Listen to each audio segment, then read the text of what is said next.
Back to my channel Vaishu Chakrapani. எல்லோரும் எப்படி இருக்கீங்க? நாங்கள் ரொம்பவே நல்லாயிருக்கோம். நீங்களும் சூப்பராக இருக்கீங்கன்னு நினைக்கிறோம். இன்றைக்கி நம்ம என்ன பார்க்க போகிறோம் அப்படின்னா, பாய் வீட்டு ஸ்டைலில் தால்ச்சா ரெசிபி தாங்க பார்க்க போகிறோம்.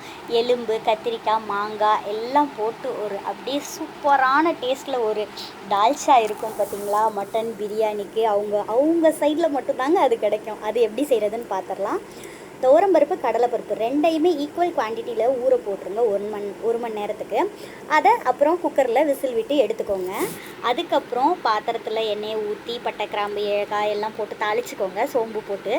அதுக்கப்புறம் நறுக்கி வச்சுருக்க வெங்காயத்தை போட்டு நல்லா வதக்கிக்கோங்க. நல்லா வதக்குனதுக்கப்புறமா இஞ்சி பூண்டு பேஸ்ட் ஆட் பண்ணி வதக்கி விட்டுருங்க. அதுக்கப்புறம் 2 பச்சை மிளகா சேர்த்துக்கோங்க. பச்சை மிளகா நல்லா வதங்கினதுக்கப்புறம் தக்காளி சேர்த்து நல்லா வதக்கிக்கோங்க.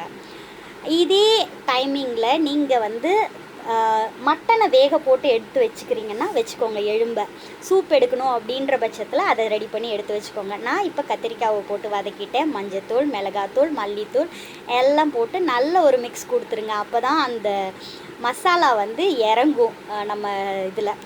இப்போ உப்பு போட்டுக்கோங்க. உப்பு எவ்வளோ உப்பு தேவையோ அதை போட்டு எடுத்துக்கோங்க.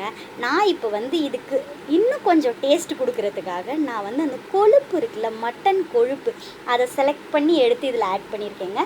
இப்போ நம்ம ஆல்ரெடி சூப் எடுத்துகிட்டு வச்சுருக்கிற மட்டன் எலும்பை போட்டு கிளறிக்கிறேங்க. நல்லா கிளறி விட்டுருங்க. இந்த ஸ்டேஜில் பருப்பை அது கூட சேர்த்துருங்க. பருப்பை சேர்த்துட்டு நல்லா கிளறி விட்டுட்டு, இந்த தால்ச்சாவுக்கு எவ்வளோ தண்ணி வைக்கணுமோ ரொம்ப தண்ணி வச்சிடாதீங்க. தால்ச்சாவை பொறுத்த வரைக்கும் கொஞ்சம் அது திக்காக தான் இருக்கும். அந்த திக்காக இருந்தால் தான் அதோட டேஸ்ட்டு ஆசமாக இருக்கும். ரொம்பவே சூப்பராக இருக்கும். எனக்கு உப்பு பத்தலைன்னு தோணுச்சுங்க, அதனால் இன்னும் கொஞ்சம் நான் உப்பு போட்டுக்கிட்டேங்க. இப்போ மூடி போட்டு மூடி வச்சுருங்க. இந்த ஸ்டேஜில் மாங்காவை ஆட் பண்ணிடுங்க. ஆக்சுவலாக நான் மாங்காய் போடும்போது வீடியோ எடுக்க மறந்துட்டேங்க, அதனால நீங்கள் தப்பாக நினச்சிக்காதீங்க. மாங்காவையும் போட்டு நல்லா வேக விட்டு எடுத்துக்கோங்க. பாருங்கள், ரொம்பவே அருமையாக வெந்து வந்திருக்குங்க. நம்ம தால்ச்சா அவ்வளோ சூப்பராக ரெடி ஆயிடுச்சு.